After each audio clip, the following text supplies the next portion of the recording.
Oi, gente, tudo bem? Hoje nós vamos falar sobre desigualdade de gênero. E o assunto será abordado pelo Bruno, pela Caroline, Gabriela, Vital e eu, Kailane. Desigualdade de gênero é a desigualdade de poder entre homens e mulheres. Desigualdade de poder refere-se ao acesso às oportunidades nos âmbitos econômico, político, educacional ou cultural. Forma-se um círculo vicioso, em que a ausência de mulheres, na grande maioria, nos espaços de liderança e decisão, impede que haja melhorias para elas no ambiente corporativo, na esfera pública e no ambiente familiar. É um problema antigo, porém atual. Desde os primórdios da humanidade, a maioria dos povos caminhou para um desenvolvimento de sociedade patriarcais, em que o homem detinha o poder de mando e decisão sobre a família. Esse modelo foi transposto no âmbito familiar privado para o âmbito público, fazendo com que sistemas políticos desenvolvessem-se pelo comando masculino. Sendo assim, durante muito tempo, a mulher foi excluída da participação efetiva nos espaços públicos, do trabalho fora do âmbito doméstico e da possibilidade de desenvolvimento científico e intelectual, por meio da educação formal, além de estarem submetidas, e isso ainda ocorre, ao poder de homens de sua família, em geral seus pais e maridos. Isso acarretou num problema que urge por solução a desigualdades fundamentadas pelo gênero. No século XX, vários direitos foram conquistados e a participação feminina ampliou-se nos diversos campos da vida social. A paridade de gênero é uma meta dos organismos transnacionais e, em maior ou menor medida, tem sido perseguida pelos países, mas, segundo dados do Fórum Econômico Mundial, só será realidade concreta daqui a 100 anos. Antes de conceituarmos desigualdade de gênero, devemos entender o conceito de gênero. O gênero dentro da humanidade nas relações sociais é descrito como uma classificação de masculinidade e feminilidade. Ao contrário do senso comum, gênero não tem necessariamente a ver com sexo biológico. O gênero diz respeito à forma como as relações sociais enquadram em padrões de comportamento esperado de cada sexo. Sobre esse assunto, a filósofa e escritora francesa contemporânea Simone de Beauvoir diz, no prólogo de seu livro considerado um dos pilares do feminismo do século XX, O Segundo Sexo, o seguinte: ninguém nasce mulher, torna-se mulher. Nenhum destino biológico, psíquico, econômico define a forma que a fêmea humana assume no seio da sociedade. É o conjunto da civilização que elabora este produto intermediário entre o macho e o castrado que qualifica um feminino. Essa citação apresenta uma intensa visão feminista, ao mesmo tempo em que conceitua o termo gênero. Gênero é uma espécie de performance do que é ensinado e esperado do comportamento do homem e da mulher na sociedade.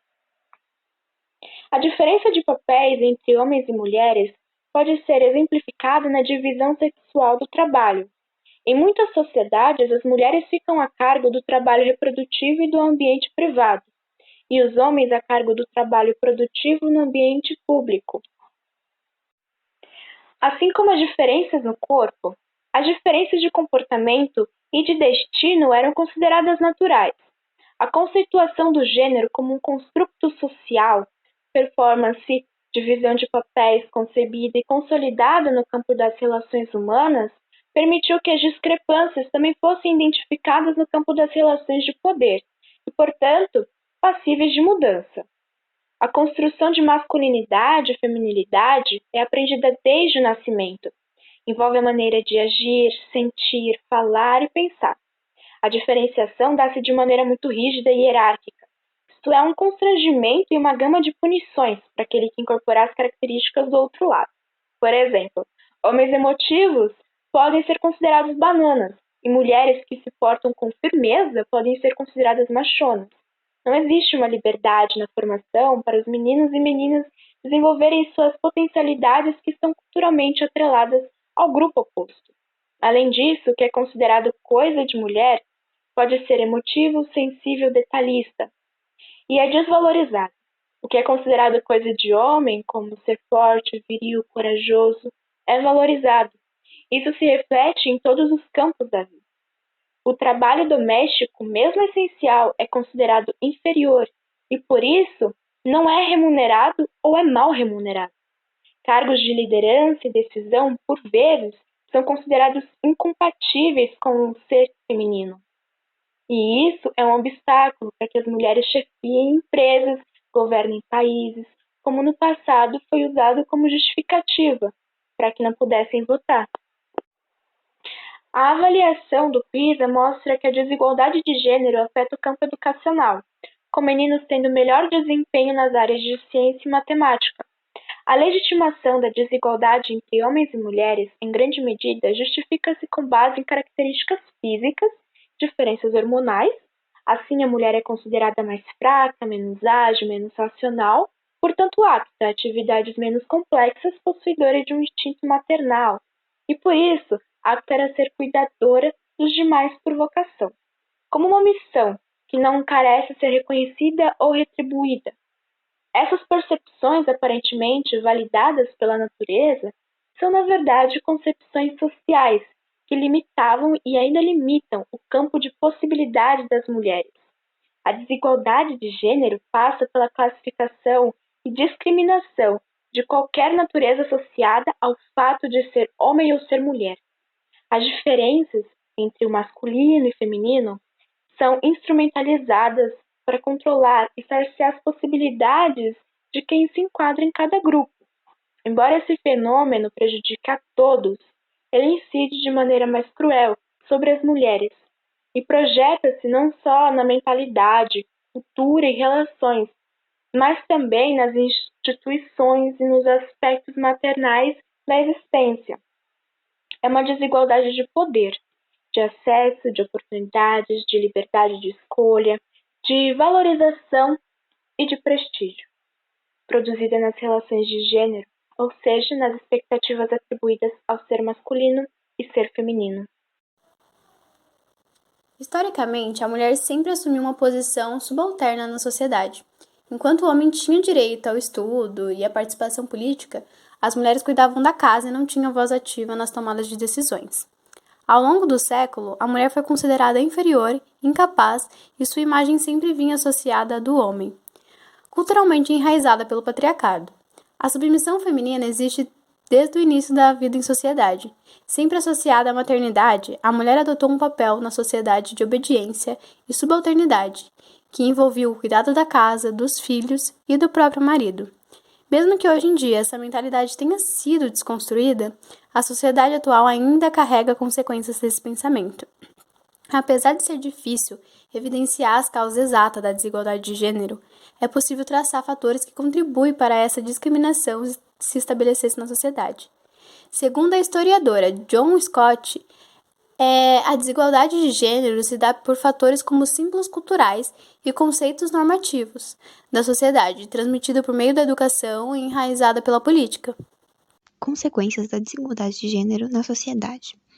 A classificação das pessoas pelo gênero como melhor ou pior, inferior ou superior, gera consequências em todos os âmbitos da sociedade. No mundo do trabalho, as mulheres recebem salários menores do que os homens, desempenhando as mesmas funções e realizam mais trabalho não remunerado, isto é, serviços domésticos e de cuidador. No âmbito das relações afetivas, as mulheres possuem menos liberdade sexual e são duramente penalizadas quando decidem expressar-se sobre sua sexualidade. Além disso, são objetificadas e isso faz com que sejam vítimas de assédio ou importunação, que em alguns casos culmina em violência sexual. Outra consequência da objetificação é o feminicídio, isto é, elas são objetificadas ao ponto de serem assassinadas por companheiros ou ex-companheiros quando não desejam prosseguir no relacionamento ou encontram outros parceiros. Nas relações familiares, pesa sobre as mães uma cobrança muito maior do que os pais na criação dos filhos.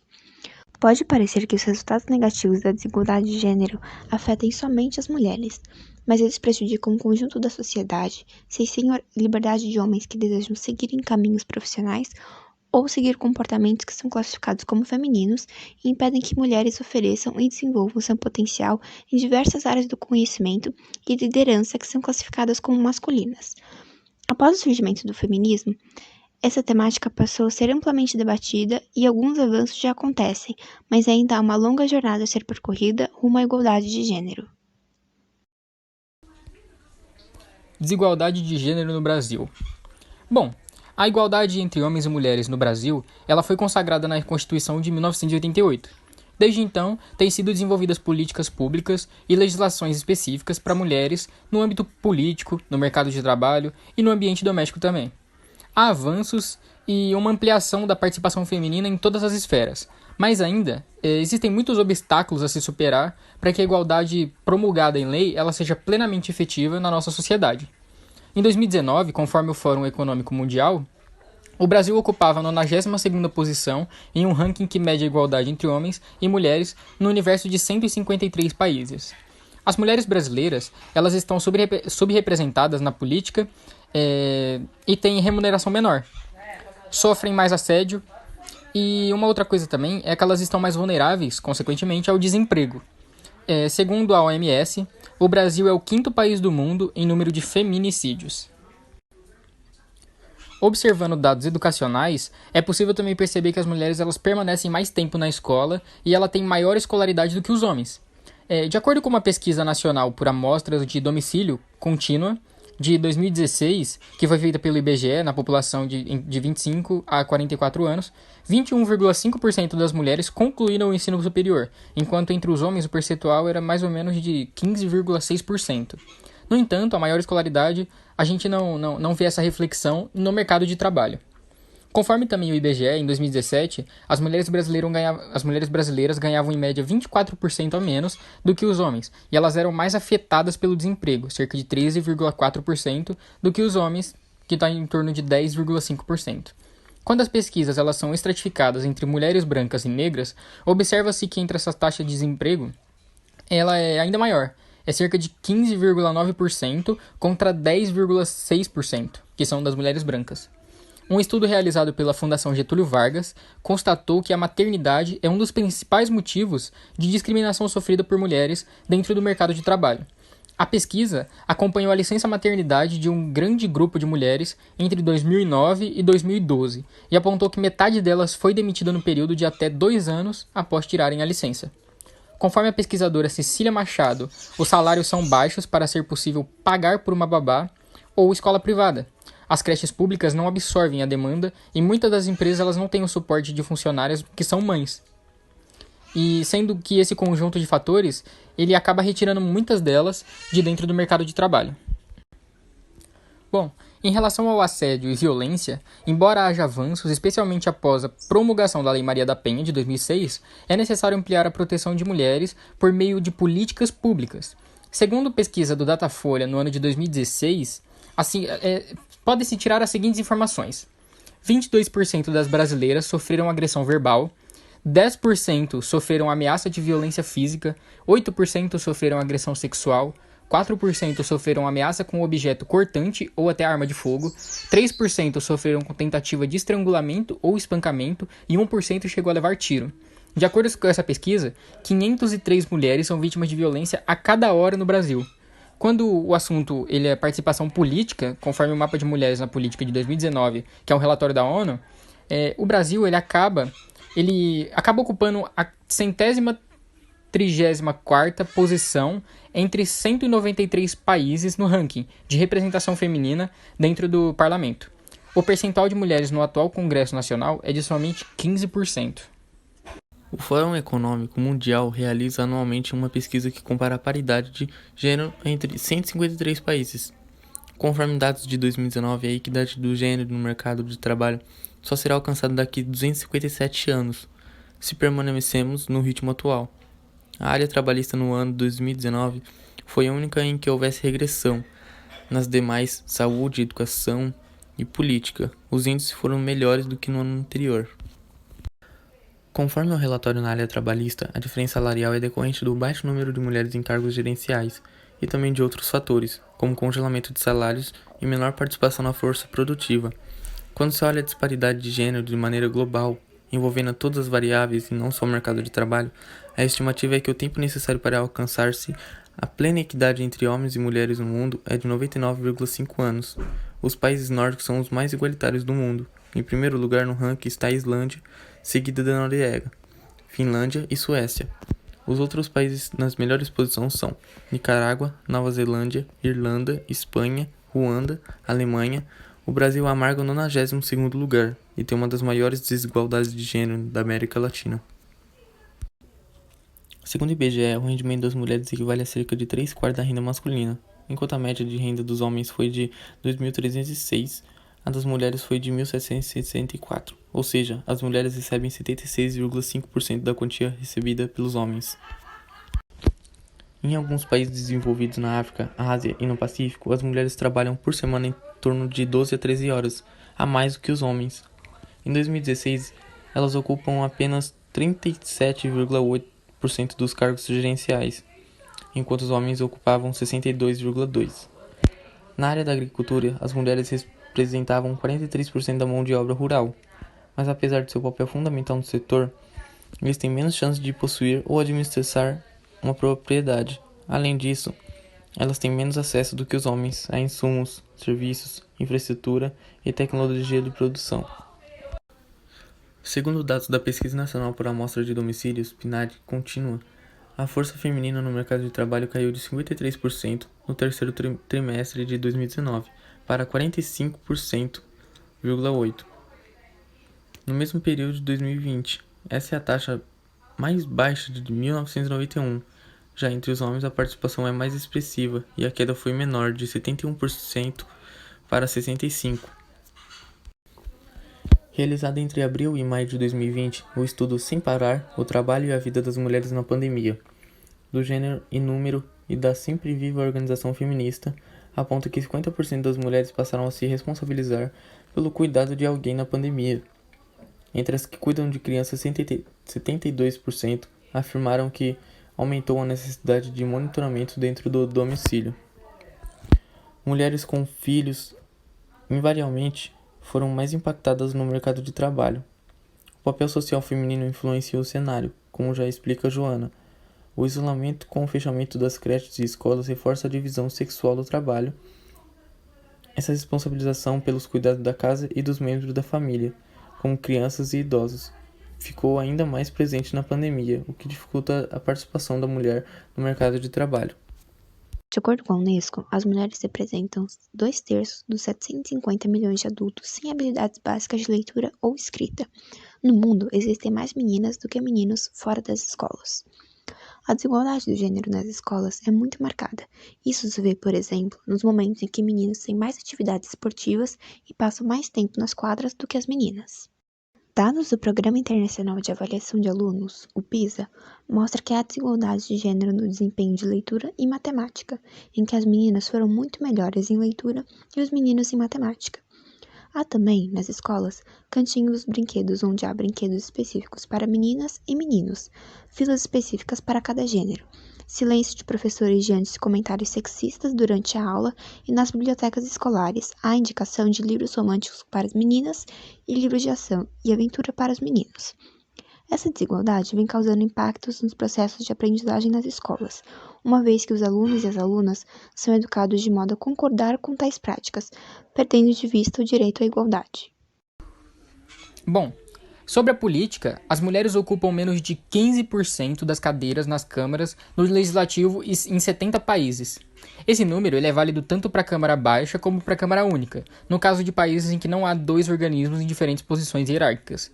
Em 2009, tornaram-se obrigatórias as cotas eleitorais, que reservam uma quantidade mínima de candidaturas em eleições para mulheres. A lei prevê que cada partido deve ter no mínimo 30% e no máximo 70% de candidatos de cada gênero. Apesar dessa lei ser importante para a igualdade entre gêneros, ela promove apenas a obrigatoriedade da candidatura. E isso não significa que essa proporção se aplicará, de fato, nas vagas parlamentares ocupadas por mulheres. Segundo o IBGE, em 2017 o Brasil ocupava a 152ª posição em um ranking de 190 países que media a porcentagem de cadeiras ocupadas por mulheres na Câmara dos Deputados, com a participação de apenas 10,5%, se classificando com a pior posição da América do Sul e ficando abaixo na média mundial, cerca de 23,6%. Bom, com poucas políticas públicas para a diminuição da desigualdade de gênero, o Brasil ainda precisa percorrer um longo caminho para que a igualdade entre os homens e as mulheres ela seja alcançada no país. Mesmo com as cotas partidárias na política, a delegacia da mulher e leis que tornam obrigatório o pagamento igualitário de salários para as pessoas do mesmo cargo e gêneros diferentes, as mulheres ainda enfrentam diversos obstáculos para serem representadas no Congresso, para obter ajuda em caso de violência ou até para ingressar e se manter no mercado de trabalho. Além disso, quando comparado com outros países, o Brasil se encontra em uma péssima situação para os gêneros minoritários. Em relação à família, com o desempenho vital da vida das crianças, as mulheres chegam a gastar até 90% das suas rendas com a família.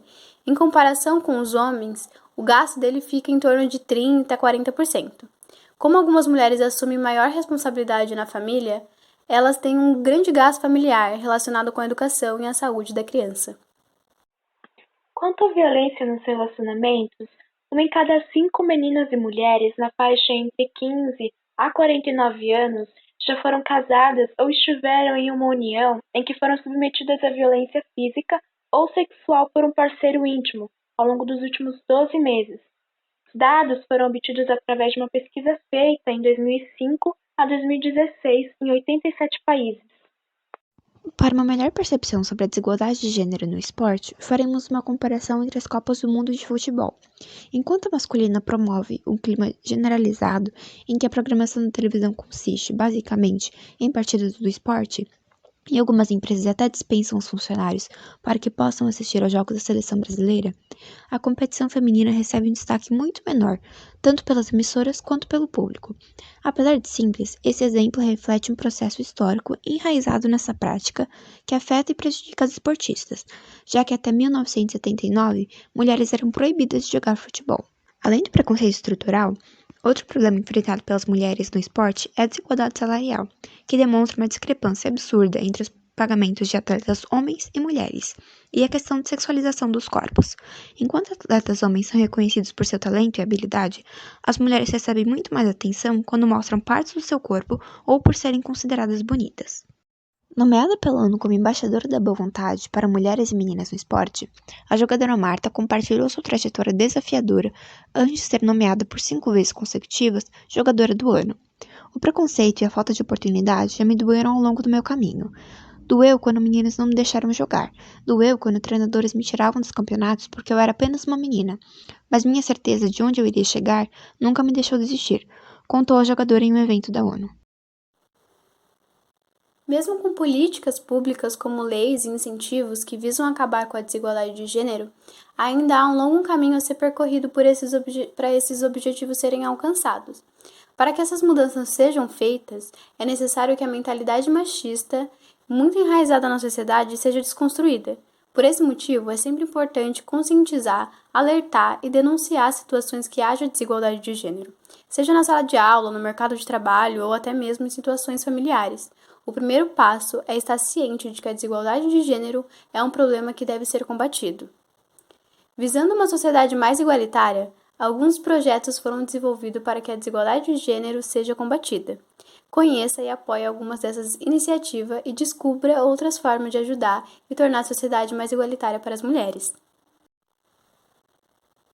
Estratégia da Igualdade de Gênero. O Programa das Nações Unidas para o Desenvolvimento é um órgão da ONU, que tem como objetivo a promoção da igualdade em diversos aspectos sociais, entre eles, o gênero. Esta proposta engloba ações pontuais, como a maior inclusão das mulheres nos programas das próprias organizações, e outras mais globais, como combater o assédio sexual e a desigualdade de salário. Roman Sciences, eu acho que é assim que fala. Com o objetivo de promover a igualdade de gênero na ciência, a organização oferece serviços com a página Solicite uma Mulher Cientista, que mapeia pesquisadoras do mundo de acordo com a localização e a área de atuação para facilitar a busca de fontes mulheres. A preferência por uma fonte feminina e não masculina, mesmo que seja uma pequena ação, contribui para a desconstrução da mentalidade de que apenas homens podem ser autoridades quando o assunto é ciência. Chega de fio-fio. É uma situação de abuso sexual ou violência contra a mulher. É recomendado discar 180 e denunciar o caso para a central de atendimento à mulher. No entanto, o Chega Fio-Fio foi criado para mapear locais e horário de agressões por cidades. de forma anônima, para que as mulheres compartilhem suas experiências e assim alertem outras possíveis vítimas para que o mesmo não aconteça com elas.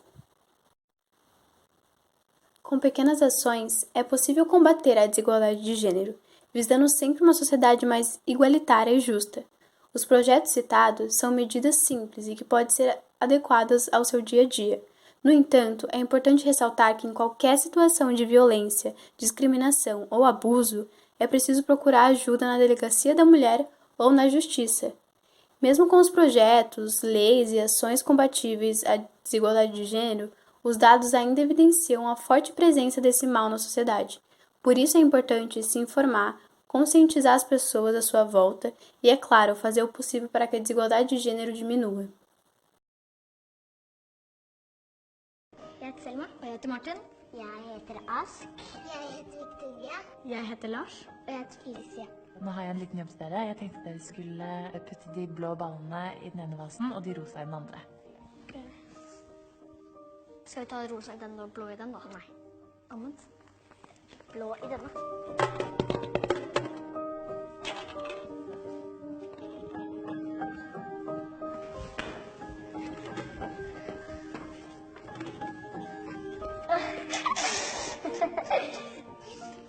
Men nå skal dere få belønningen deres.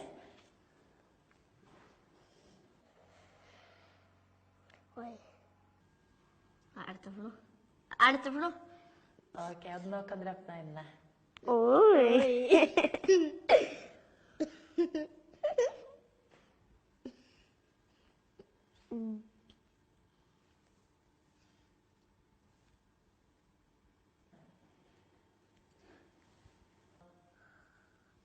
Hva? Jeg fikk Molly, grunnen til at du har fått mindre enn Thomas, det er faktisk fordi du er jente. Det er kjemperart. Det er ikke bra. Det er skikkelig urettferdig. Hva tenker du, Felicia? Jeg jobbet helt likt, og så får vi ikke det samme. Vi var like flinke, og vi burde få like mye. Hvorfor det? Fordi ellers så blir det urettferdig. Det er liksom ikke forskjell på jente og gutt, da. Jeg tenker at det er feil. Hvorfor er det feil? Jenter er ikke mindre verdt enn gutter. Det har ikke noe å si hvis man er gutt eller jente.